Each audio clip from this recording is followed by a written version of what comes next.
মানুষের এটা একটা অন্ধবিশ্বাস, যে অনুভূতি। কারণ এই যে শত শত বছর যাবৎ শাহজালালের দরগায় এটা দেয়া, মানুষের এই অনুভূতিকে পুঁজি করে একটা কুচক্রী মহল দীর্ঘদিন যাবৎ শো বছর যাবৎ তারা এটাকে পুঞ্জীভূত করে যে সম্পদের পাহাড় জমিয়েছেন। তো এখন ডিসি সরওয়ারুল আলম এই যে আমাদের একজন বক্তা বলছেন চোখ খুলে দিছেন, আমাদের সিলেটিদের চোখ খুলে দেওয়া হয়েছে এবং এটার অ্যাকাউন্টেবিলিটি আসা উচিত।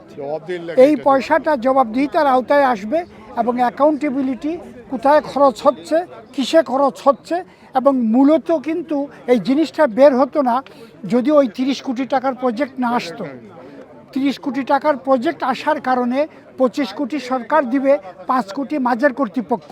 মাজার কর্তৃপক্ষ অপারগতা জানানোর কারণে city corporation, Sylhet city corporation 3 কোটি আর 2 কোটিও মাজার দিতে পারে না। তখন সরকারের উপরমহল থেকে নির্দেশ আসছে ডিসি সরওয়ারুল আলমকে যে এই পয়সাগুলো কোথায় যায়, কি অবস্থায় পয়সা কালেকশন হয়, তখন গিয়ে থলের বিড়ালটা বের হয়ে গেছে। কাজে আমি নিন্দা জানাই যে বা যারা বিহাইন্ড দ্য সিন থাইকা, বিহাইন্ড দ্য স্ক্রিন থাইকা কলকাবজা নেড়ে রাতারাতি ডিসি সরওয়ারুল আলমকে সিলেট থেকে সরাইছেন, তারা যাতে অনতিবিলম্বে তাকে রিইনস্টেট করেন সিলেটের ডিসি হিসাবে। কারণ উনি প্রকৃতপক্ষে প্রবাসী বান্ধব এবং বিশ্লেষণ বা জনবান্ধব বা আমাদেরকে উনি মূল্যায়ন করেছেন। সেই হিসাবে আমি বলবো যে ডিসি সরওয়ারুল আলমকে স্বপদে অতি দ্রুত সম্ভব, এবং এখানে যদি স্বয়ং প্রাইম মিনিস্টার অথবা আমাদের যে দুজন প্রভাবশালী মন্ত্রী আছেন ওনারা অতি সত্বর এখানে ভূমিকা নেবেন। একটা কথা বলবো যে আমাদেরকে যে সিলেটিদেরকে যে জিম্মি করে রাখা হয়েছে, কারণ এই সরওয়ারুল আলম পোস্টিং পাওয়ার পর সিলেট এয়ারপোর্টও উনি ভিজিট করে আমাদের প্রবাসীদের, যদিও হয়রানি পুরোপুরি শেষ হয় নাই, তারপরে উনি চেষ্টা করেছেন প্রবাসীরা যাতে নির্বিঘ্নে আসা যাওয়া করতে পারে।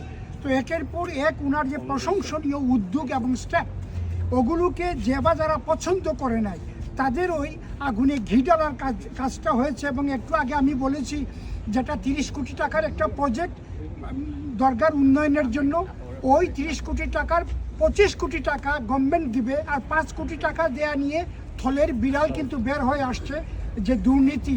এখানে কি পরিমাণ দুর্নীতি হচ্ছে, 3.5 দিনে যদি 17,65,000 টাকা হয়, এখন চিন্তা করতে পারেন। কাজে এই অ্যাকাউন্টেবিলিটি এবং ট্রান্সপারেন্সি আমরা চাই, এবং যাতে যে কোনো কিছুর বিনিময়ে এই সরওয়ারুল আলম ডিসিকে যাতে পুনর্বহাল করা হয় সেই দাবি জানিয়ে, এবং পরবর্তীতে যদি এটা না করা হয় আমরা বৃহত্তর আন্দোলনে যাব, এবং স্টেপ বাই স্টেপ এবং সিলেটি যে আন্দোলন চলছে তার সঙ্গেও আমরা সংহতি জানাই।